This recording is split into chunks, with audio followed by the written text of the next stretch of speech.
उत्तर प्रदेश के मुख्यमंत्री योगी आदित्यनाथ 25 मार्च को सबसे लंबे समय तक मुख्यमंत्री रहने का जो खिताब है अपने नाम हासिल करने जा रहे हैं। हमारे साथ मौजूद हैं उत्तर प्रदेश सरकार में मंत्री हैं नरेंद्र कश्यप जी। इसको किस तरीके से आप देखते हैं? लगता है कि एक बड़ी उपलब्धि है मुख्यमंत्री योगी आदित्यनाथ के लिए?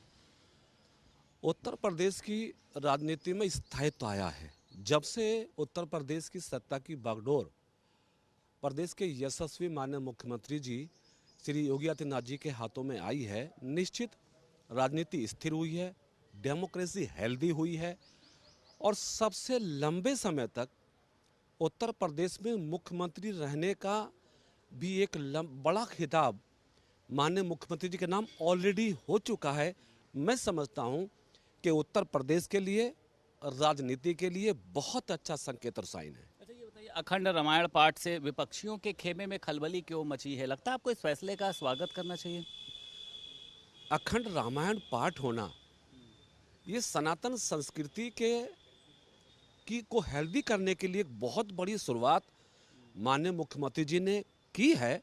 मेरे विचार से माननीय मुख्यमंत्री जी के इस प्रयास का जिस प्रकार से उत्तर प्रदेश की जनता ने दिल से स्वीकारा है, दिल से उसकी प्रशंसा और बधाई दी है, विपक्षी दलों को भी माननीय मुख्यमंत्री जी का आभार जताना चाहिए कि उन्होंने पहली बार उत्तर प्रदेश की इस पवित्र भूमि पर, पवित्र भूमि इसलिए कह रहा हूं मैं कि ये भगवान श्री राम की पक्का प्रदेश है की भूमि है, भगवान श्री कृष्ण की ये भूमि है, तुलसी यहाँ पैदा हुए, रहीम यहाँ पैदा हुए, संतों महापुरुषों की भूमि पर रामायण के लिए कुछ आयोजन होना मेरे ख्याल से हम सबके लिए सौभाग्य की बात है।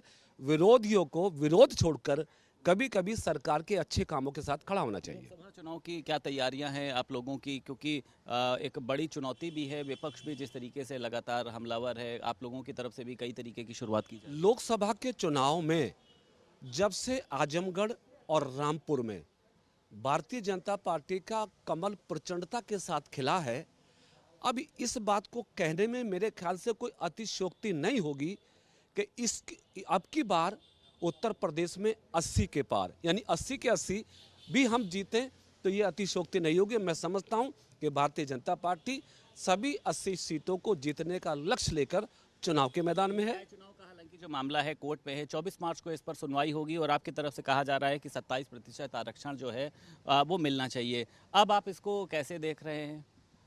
देश में जब से देश का नेतृत्व माननीय प्रधानमंत्री नरेंद्र मोदी जी के हाथों में आया है, पिछड़े वर्गों के अधिकारों का संरक्षण हुआ है, संवैधानिक अधिकार भी मिले हैं, राजनीतिक हिस्सेदारी भी मिली है।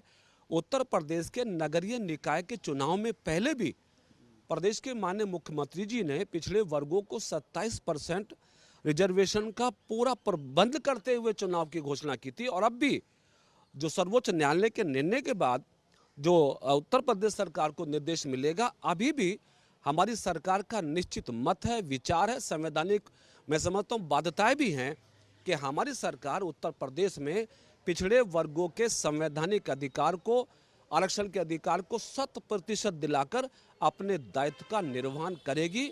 अपोजिशन की पार्टी के लोग कुछ भी कहें, लेकिन पिछड़ों के अधिकारों का संरक्षण हमारी जिम्मेदारी है। इसलिए बैकवर्ड समाज के लोगों को 27% रिजर्वेशन इस चुनाव में निश्चित मिलेगा ही। बहुत शुक्रिया सर। उत्तर प्रदेश सरकार में मंत्री हैं नरेंद्र कश्यप। लखनऊ से वीडियो जर्नलिस्ट अरविंद के साथ संदीप खेर, भारत समाचार।